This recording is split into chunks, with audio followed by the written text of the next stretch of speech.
There is no way that Luka would ever leave the Mavericks, right? Right? There is no way LeBron is leaving the Cavaliers, right? Who do we blame? Do we blame Luka from running from the grind and not adapting to other play types? Do we blame the front office for not giving Luka a second option, some more playable pieces? Who? Answer to the question that everyone wants to know. Luka, where's your decision? This is tough. I would be taking my talents to the Los Angeles Lakers. Now, before every Maverick fans in existence tries to attack me for saying Luka, the savior of the Mavericks, will leave, please listen to me. I do not condone with star players leaving just because things get tough. I do not condone them teaming up with 2, 3, maybe 4 all-stars just of the sake of winning an NBA championship. I mean, have some integrity. But it's year 5 for Luka after this season, and we have to start talking about ways to help this man. But it's year 5, and we have to start talking about ways to help Luka.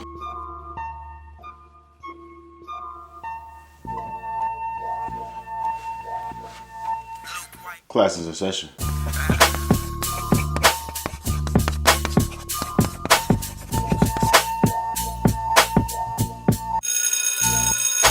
So in this class, I will teach you how to make a championship contender without sacrificing your cap space and making a super team. 1, you're the head coach. Every single championship team needs a decent head coach. Head coach may be there just to please the egos of superstars. But in this case, the Dallas Mavericks have a great head coach, Jason Kidd.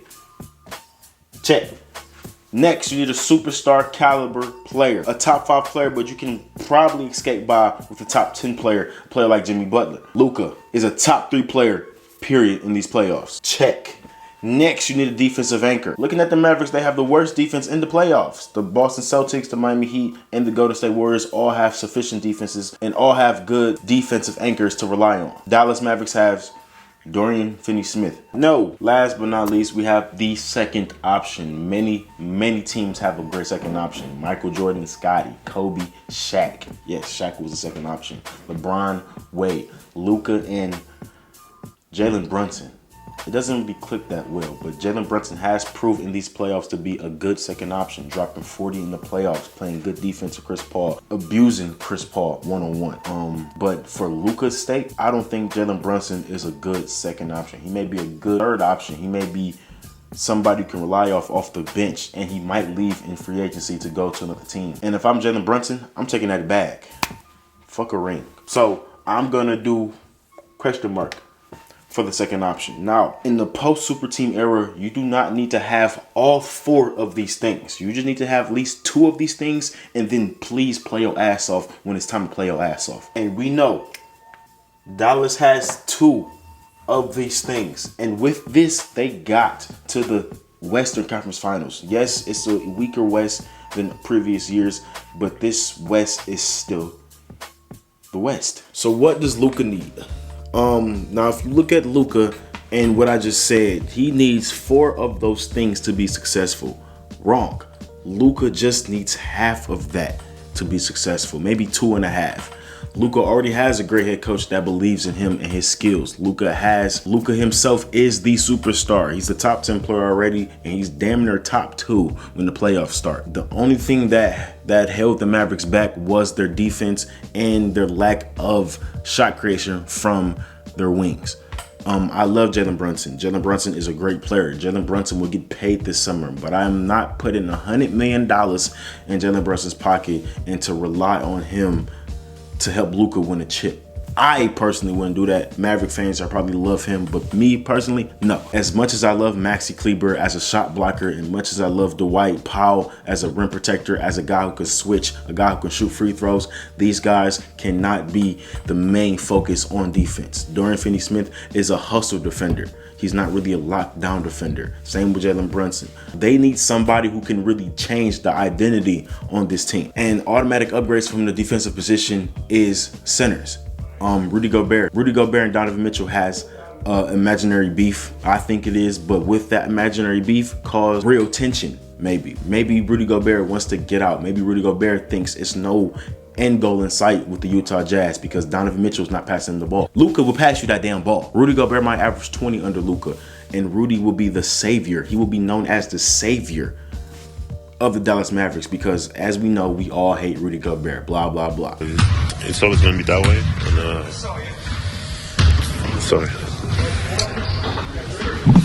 It's very emotional about this one, guys. Heartbreaking this now. But Rudy Gobert is not a bad player. In fact, he's a generational rim protector, the best rim protector we had since prime Dwight Howard.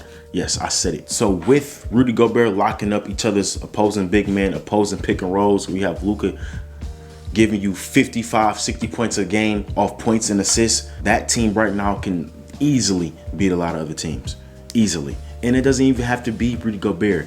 If you get that man Myles Turner, you might be successful, because they had Kristaps Porzingis. Kristaps was a good rim protector. I know we like to hate Kristaps as well because he gets injured. He's 7'3", who takes 35-foot jump shots. He can't lay up the ball. He can't dunk the ball really, but he can protect the rim.